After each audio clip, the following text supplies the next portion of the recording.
बरं ताई, रामजींच्या दुसऱ्या लग्नाचं काय झालं? मी आणि पुरंजनने लय प्रयत्न केला त्याला समजावायचा, पर भाऊ नाही समजून घेताय. उलट आमच्यावरच रागावला. आता बघते मी काय बी करून त्याला समजावायचा प्रयत्न करते. एकदा पुरंजन भाऊच्या पोरीबद्दल बोलले होते, ती माझ्याच नात्यात लागती. ताई, तुम्ही म्हणत असाल तर त्या पोरीला इथं बोलवून घेते. मग बघा तुम्ही कधी बोलायचं ते. ठीक आहे, घे बोलवून. माझी फक्त हीच इच्छा आहे की हे घर सांभाळणार कुणीतरी यावं, बस.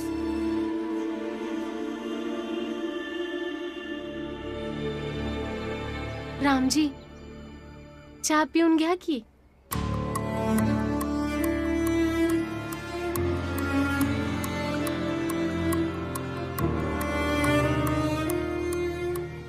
तुम्ही दुपारचं जेवत नाही म्हणून मी तुमच्यासाठी चहा घेऊन आले.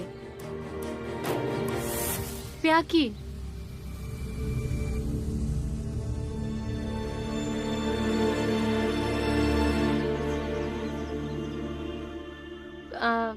काय लिहत आहे?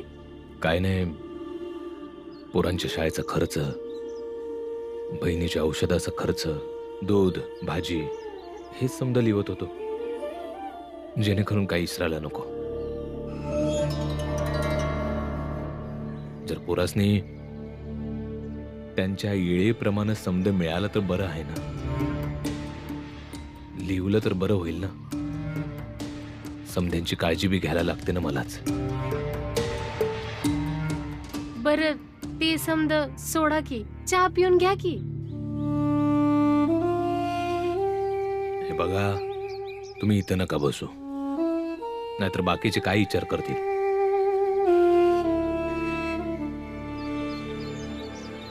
एक बाई होण्याच्या नात्यानं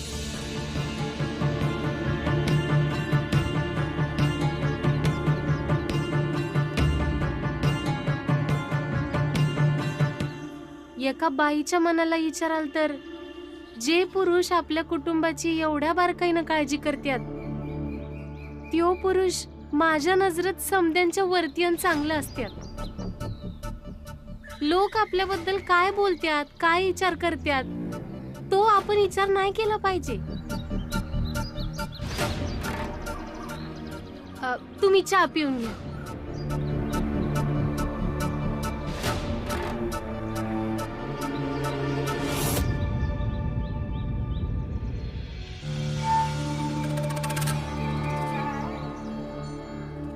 महाराज, आम्हाला आधी वाटलं होतं का रामजीच्या शेठजीनं रामजीला कामावून काढलं असतं तर मजा आली असती. पर महाराज, लई मज्जा तर तवा आली असती जेव्हा चंपानं रामजीच्या शेठजीला सांगून रामजीला कामावर परत ठेवलं. यानं आपल्याला हा फायदा झाला की चंपा आणि रामजी दोघांमध्ये लई जवळीक वाढली आणि ते मित्र पण बनले आहेत. रामजी, तुम्ही दुसरं लगीन केलं पाहिजे.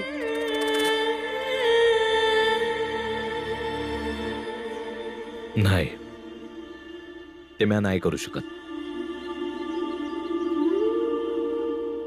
हे बघा, कृपा करून पुण्यांदा ह्या विषयावर बोलू नका. माफ करा, मी पुण्यांदा नाही बोलणार. माझा त्या चंपावर पूर्ण विश्वास आहे.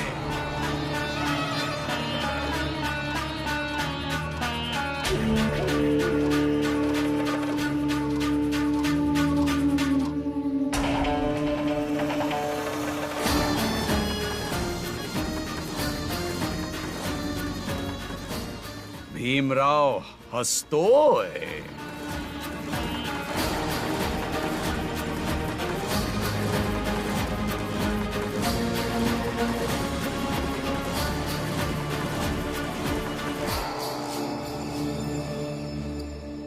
यांच्या आईच्या मरणाचं दुःख हळूहळू संपत आलेलं दिसतंय महाराज. असं वाटतं यांचं काहीतरी केलं पाहिजे. संयम ठेवा पंडित. आईचं नसणं खूप दुखत, परंतु एका सावत्र आईचं असणं त्यापेक्षाही खूप जास्त भयानक असतं. जर तुम्ही लगीन केलं असतं तर या येळेला असं वाटून वाटून जगायची गरज नसती पडली आणि तुमच्या पोरासनी बी कुटुंब मिळालं असतं. आणि जसं तुम्ही हायसा ते बघून कुठली बी पोरगी तुमची बायको आणि तुमच्या पोरांची आई बनायला तयार होईल. बर जाऊ द्या, नाही परत काढणार हा इशे. तुम्ही चहा पिऊन घ्या.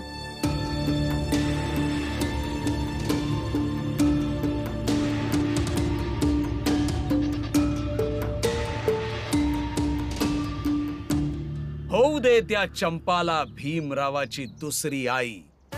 मग त्याला दुःख सुद्धा होईल, त्याला त्रास सुद्धा होईल, आणि त्या त्रासात तो असा अडकेल की शिक्षण अभ्यास सगळं विसरून जाईल. बरोबर बोलले तुम्ही महाराज. हा भीमराव नेहमी म्हणत असतो, मी मोठं झाल्यावर पुस्तक लिहिणार, सगळ्यांना एक समान समजतील. महाराज खूप चांगलं होईल त्याचं शिक्षण बंद झालं तर. तोच त्याचा मोठा पराजय असेल. होणार, अवश्य होणार. संयम बाळगा. संयमाचं फळ खूपच गोड असतं. तुम्ही सगळ्यांनी जाऊन त्या रामजीला आणि त्याच्या घरच्यांना या गोष्टीची जाणीव करून द्या की एका बाई शिवाय घर किती अपूर्ण असतं आणि किती विखुरलेलं असतं. जशी आज्ञा महाराज. होय महाराज. होय महाराज.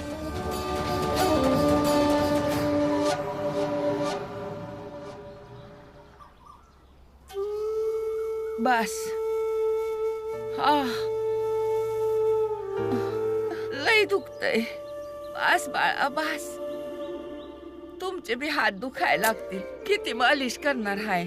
आत्या, वैद्यबाई बोलले आहेत ना की रोज मालिश केली तेव्हा जाऊन हे लवकर दुखणं बरं होईल. ही बघा बेवारस. बरोबर बोललात.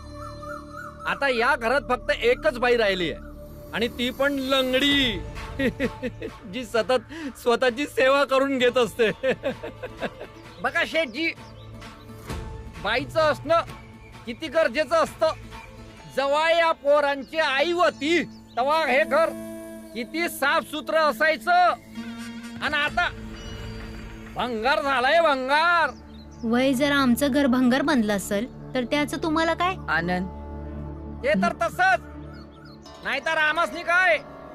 तुम्ही तुमच्या घराला भंगार बनवा, नाहीतर नरक बनवा. आता तसंच थोडं स्वच्छ होणार आहे हे घर, जशी याची आई करत होती. बरं बोललात तुम्ही पंडितजी. अरे आतापर्यंत तर भांडी धुवून स्वच्छ साफ होत होती, जेवण बिवण बनवून होत होतं. पण आता कसं काय होणार काय माहिती. आम्ही समधी भनी भावंड मिळून करू समजा. तुम्ही जाऊ आहेत ना. अरे कुठेच जाऊ. हा, जगामध्ये समजात माझ्याचं काम कुठलं असल ते तुमच्या लोकांचं त्रासलेलं आयुष्य बघणं आणि मजा घेणं. आम्ही अजिबात चिंतेत नाही आहोत चायवाले काका. होय.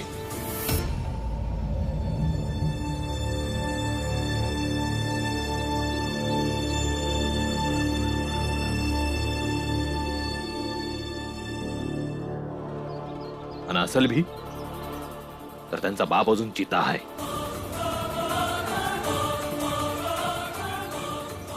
आम्ही समधे मिळून सांभाळू. तुमच्या सल्ल्याची काही बी गरज नाही. हीच तर अडचण आहे. पण बायको तर बेली ना तुझी. आणि रामजी, अरे तू तर पुरुष आहेस. अरे तू स्त्री कशी बनशील? पंडितजी, अहो याचं वय तरी बघा. अहो याच्या संग कुठली पोरगी लगीन करल? शेठजी, म्या तर म्हणतो आता समजे मार्कच संपली आहे. चला शेठजी, चला चला. चल आता सांगा याच्याशी कोण लगीन करल? हो ना.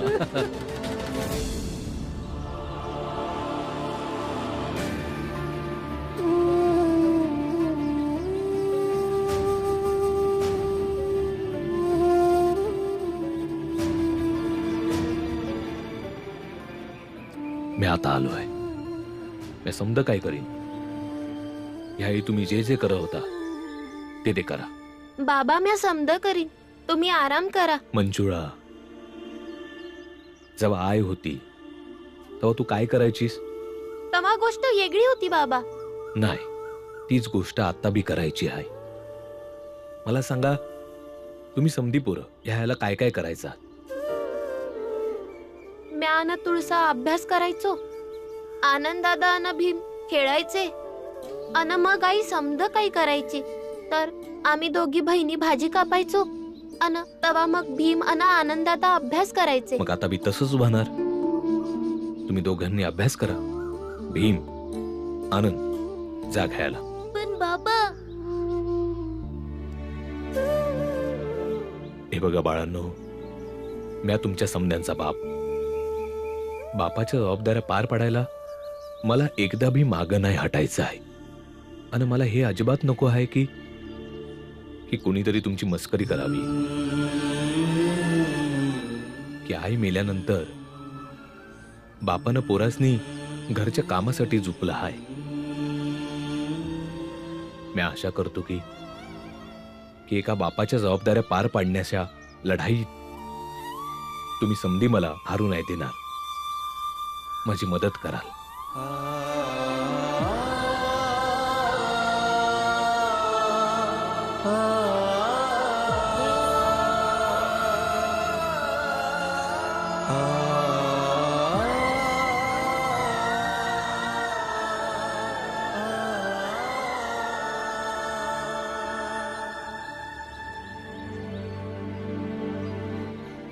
ठीक आहे बाबा. चल आनंद दादा, आपण खेळायला जाऊया.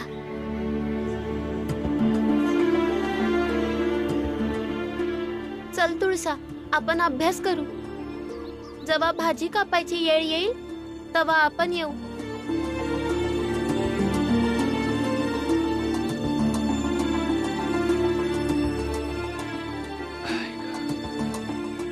भाऊ, मी आता मदत करू शकते ना?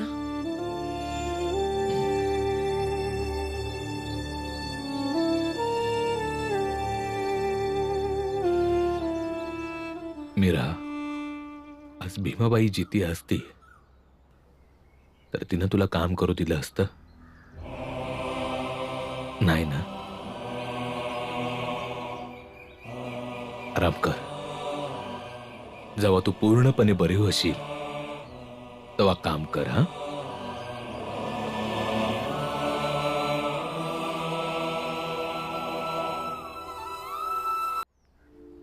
बहुत गई थोड़ी रही,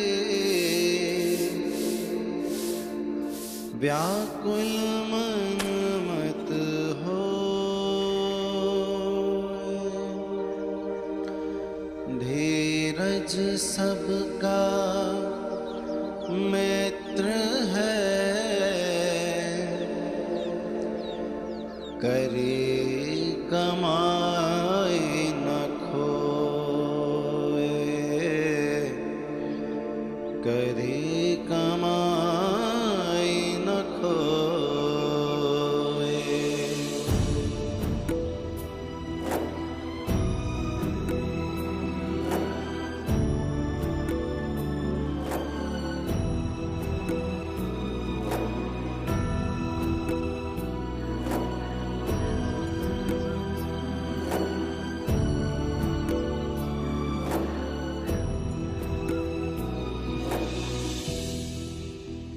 बाबा द्या ना, म्या करतो. नाही बाळा, राहू द्या, म्या करतो.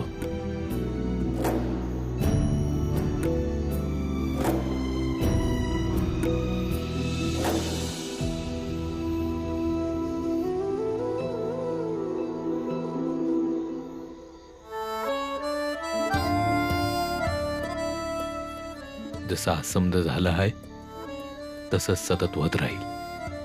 समद्यांची दिनचर्या अशीच चालत राहील. हा, जेवून घ्या.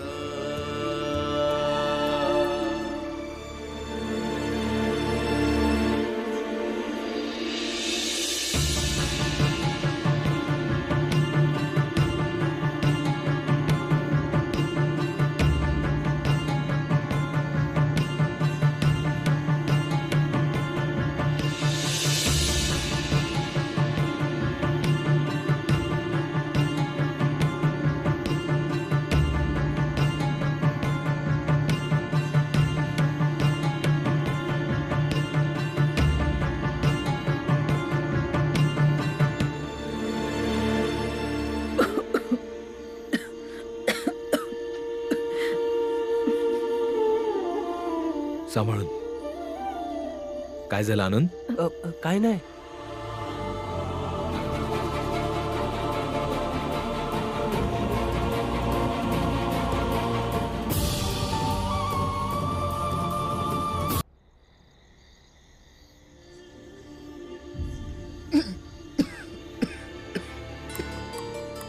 बाबा बाबा बाबा बाबा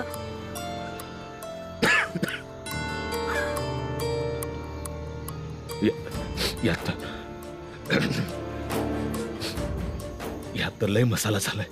मी दुसरी भाजी बनवून आणतो. नाही बाबा, दुसरी भाजी नका बनवू.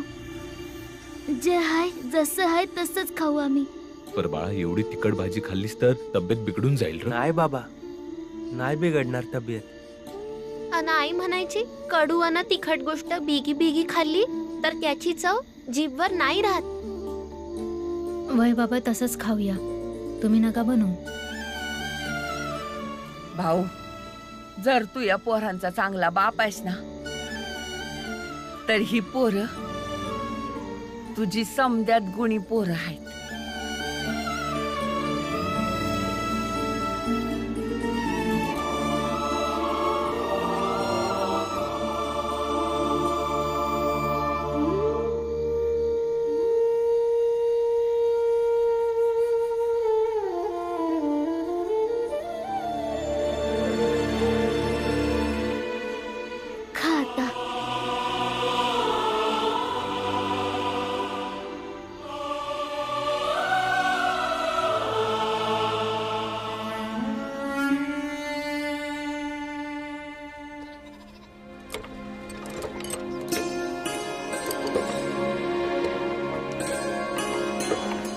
बस बस बस भाऊ, बस बस. राम राम पुरंजन दादा, कसं आहेस?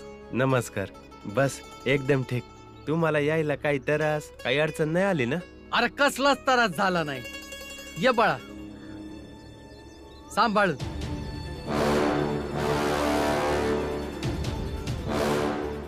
पुरंजन, ही माझी पोरगी जिजाबाई.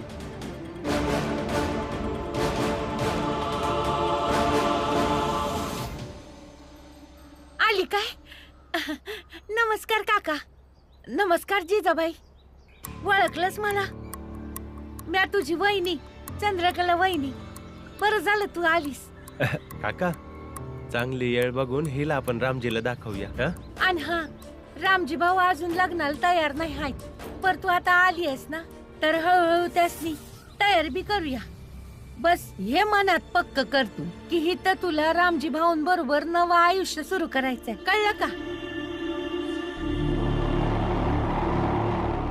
हे तर महाराजला सांगायला पाहिजे.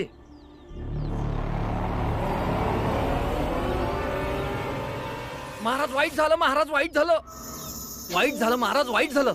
काय झालं? ओरडतोयस कशासाठी? तो पुरंजन एका विधवेला घेऊन आलाय आणि त्या विधवे संघ रामजीचं लगीन लावणार आहेत.